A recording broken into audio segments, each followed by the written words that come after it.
Last year, I introduced my data logging computer, Explorer 1.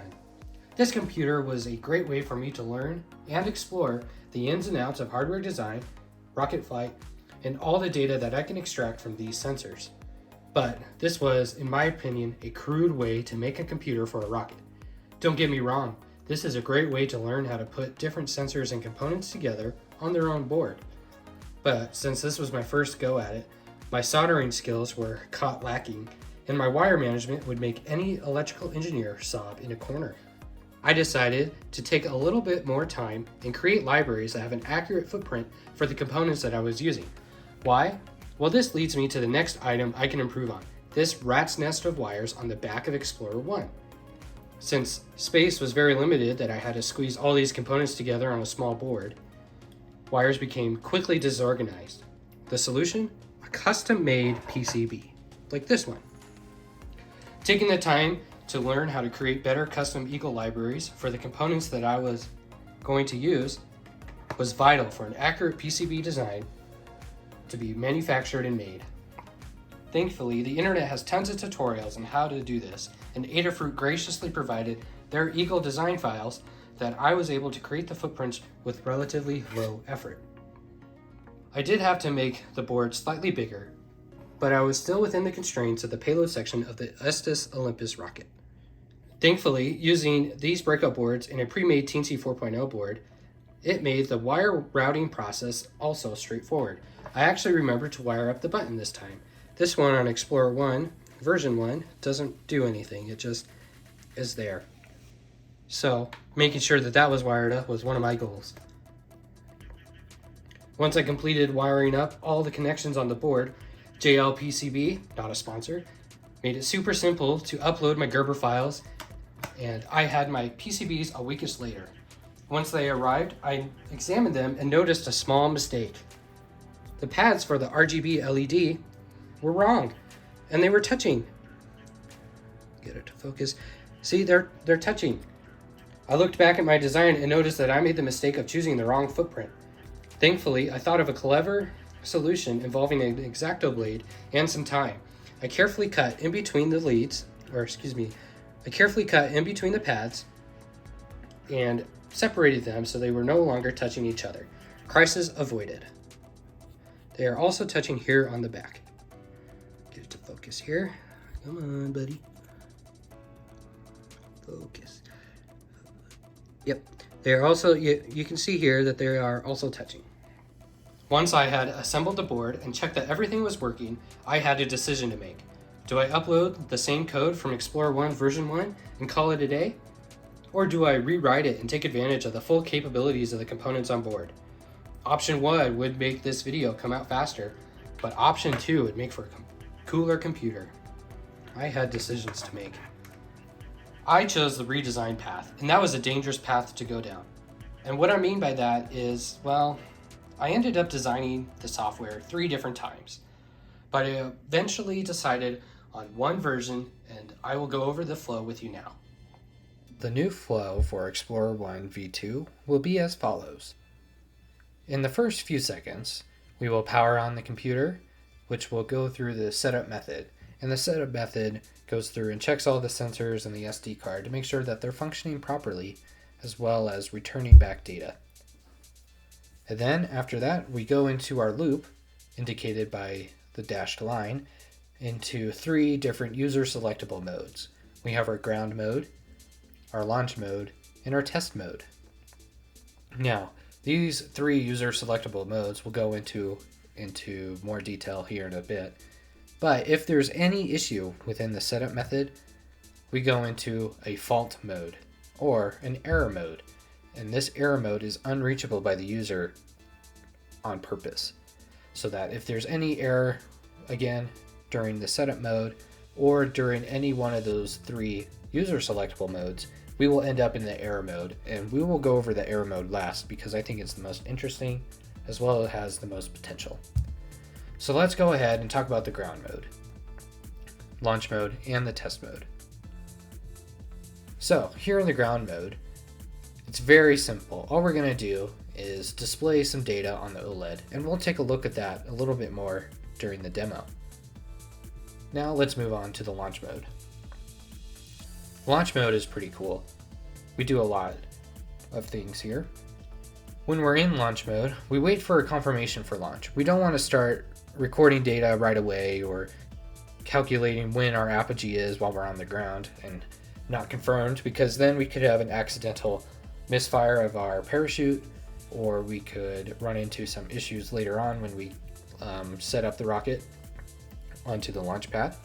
So we wait for a confirmation for launch. And this can happen after the rocket's been loaded up onto the launch pad. And once the launch has been confirmed, we do some things in parallel. The first thing we do is we begin recording data. And we'll go over what data is being recorded here in a bit. And then we wait for our launch event, wait to make sure that the rocket has launched before we start working on other flight events. And then there's the ability to cancel launch. And if we were to cancel the launch, we will end up in the error mode that I had mentioned earlier.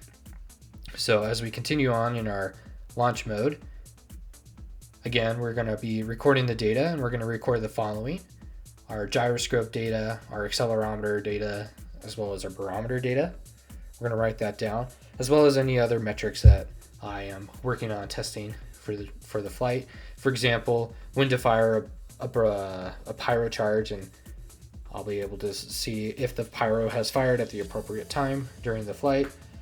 I'll be also able to record, did I land, and be able to see if I've landed at the appropriate time in the flight, detect when the apogee happened, etc., etc. Again, while we're waiting for our launch event, once it's been detected, our next event that we wait for is apogee. And then if we cancel the launch, right, and then that's happening by double clicking the button on board, we go into our error mode. So as we continue on, we've detected our launch event, and now we're waiting for apogee. And then we hit our apogee event, so now we're going to mock fire a pyro. And all that's doing is writing to our CSV file of all of our data that the pyro has fired, and we write that down, and when the rocket lands, we can check to make sure that that happened at the right time according to my specifications. And let's say I want to practice dual deployment, so I will mock fire Pyro 2 at the appropriate time, and then either after Pyro 2 or the first Pyro function, we will then wait for the landing event. And then once we detect our landing, two things will happen. We will sound our beacon so we can help ourselves as we walk through the fields to find the rocket. The beacon will help us recognize that, as well as we stop the data recording. I don't want a bunch of static data from it dangling in a tree or rolling around on the field. I want it to stop recording so I don't run out of memory on my SD card. So that is launch mode, and then we'll go into our test mode, and that for now is just to send data over to Serial Studio, a nice little application that I can run on my computer. Again, I'm kind of not tied or married to this functionality. I'd rather this test mode be independent of a computer, and we'll talk a little bit more about that during the live demo. And forgive me, that's supposed to say error mode at the top. But in the error mode, it's kind of up in the air of what I'm leaning towards coding. I've kind of coded just writing the error down to the SD card, but I'm open to a couple other ideas that I've been mulling over. For example, the error sound, and you'll see that in the demo when I remove the SD card before booting it up, it'll kind of yell at us like a fire alarm. And perhaps with that error sound, blink the LED in Morse with the buzzer to match, so that way I can kind of audibly and visually see what the error is, whether the accelerometer sensor failed, or I'm missing my SD card, or some other issue on board. But that would require me going through and picking out all the different ways that the computer can fail and coding error messages for that. Just a lot of work and not really beneficial when I can plug it back into my laptop and see what's printed out into the serial monitor, why it's broken.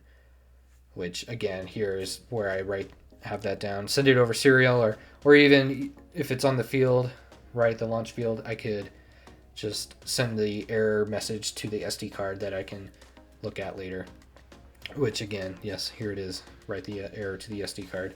So those are kind of my 4 ways of presenting myself these errors so I can debug and fix them later in the future.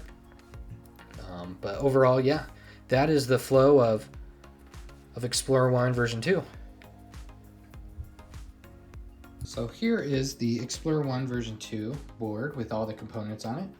We have our Teensy 4 here, our Bosch B&O 055 here, our BMP 390 here, our SD card slot, some power management capacitors and MOSFETs, our button, LED, and buzzer, with some terminal blocks here for the battery and the switch. So let's go ahead and get those installed so we can power it up and see what it can do. Here I have my 9-volt cable for the battery. I'm just going to take it here, line it up. The ports in the terminal block. There we go. And screw it down. I like using these terminal blocks so I can remove them for when I'm programming the board. I don't need to have a 9-volt battery powering the board while I'm testing it locally. So now that's nice and secure. Let's go ahead and grab our switch. This could be mounted either way. All this is doing is bridging the positive line so it can turn on all the way. So again, get that inserted, screw down. Now this cord length on the switch is short for testing. It will be longer, like the 9-volt battery lead will be once it gets mounted into the rocket, so that I can mount the switch where I need to. Okay, so that's nice and good. The switch is in the off position. So now I will go ahead and grab the 9-volt and plug it in. And nothing's happened, which is good. So now that everything is plugged in, I'll flick the switch.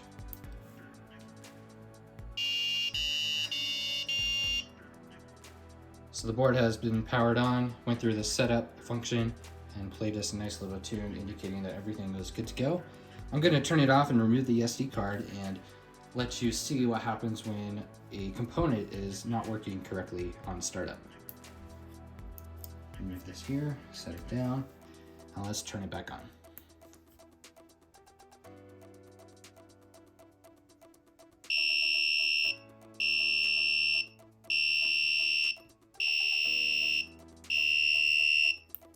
So it's beeping at me, letting me know that a component is missing, and the blue one helps me know that it's the SD card.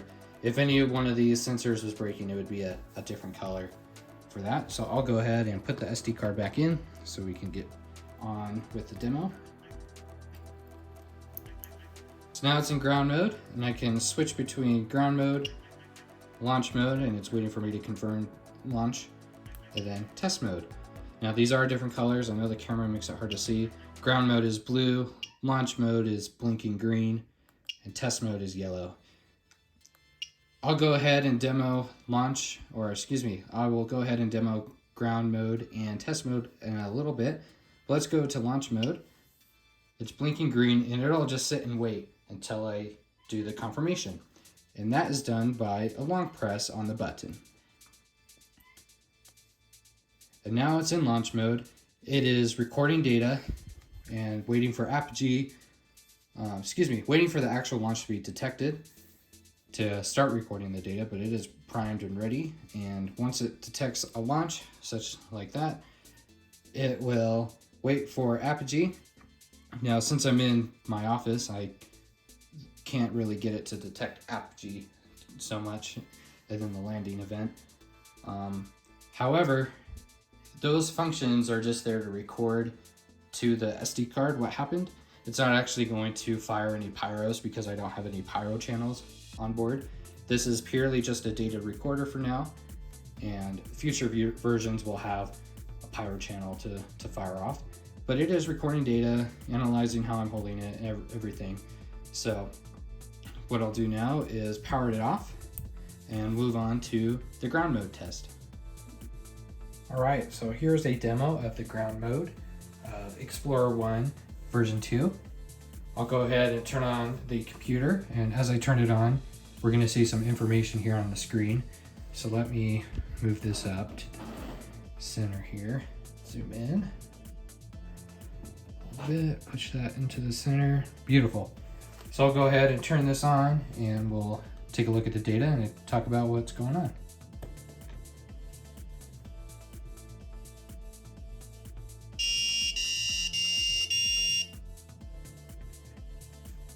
So basically what happened is it went through and it cycled through the different sensors that we have on the board, checked them, make sure they're good, and visually displayed that on the computer. And then we displayed a message saying that everything was good. And then we displayed a message saying that we are in ground mode. And then after that message was displayed, I selected a couple parameters of the IMU to display, as well as the current altitude. And this is raw unfiltered data to display for us, and we can see it's changing about every second or so. And as I move around the computer, these values will live update and change. And this will help me check to make sure that I'm getting the values I'm expecting at the state the computer is in, as well as just making sure everything is working as expected in regards to the sensor and displaying the values every second or so. And I just chose the gyro and the accelerometer because those are the ones that I mainly use to calculate different events during launch, such as apogee and launch and landing.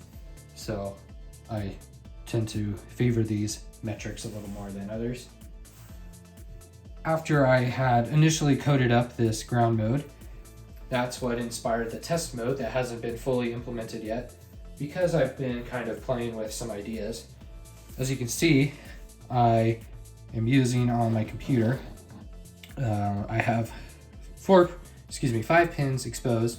Again, 2 of those pins are the I2C lines, and then another pin is just a digital pin, an analog pin, or it's just one of these extra pins on the teensy. And so what I've done, and I'm kind of still debating on how to really do this, but I've figured out a way to add some buttons here on the breadboard and use voltage detection to detect which button was pressed, so I could cycle through different testing modes or different views where I can look at the sensor a little bit closer and display more of its data, stuff like that. And what I've been thinking of doing was creating in the test mode a more testing software that I could run.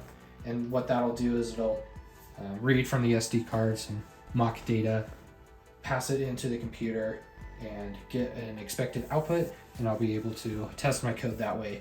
So I can hook it up and test different functions and code before I put it on a launch vehicle and risk losing the rocket because a parachute didn't deploy or I didn't detect launch correctly, and so my data gets not logged correctly, items like that. So that's where I've been heading with this OLED, and in the future I might develop a board that fits the OLED. As you can see, it would fit quite nicely on the spare board.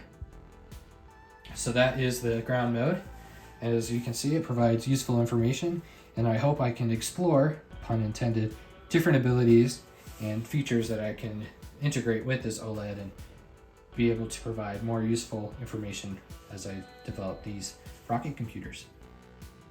Alright, so just for fun, I loaded up the Explorer 1 version 2 computer into the payload section of my Estes Olympus rocket.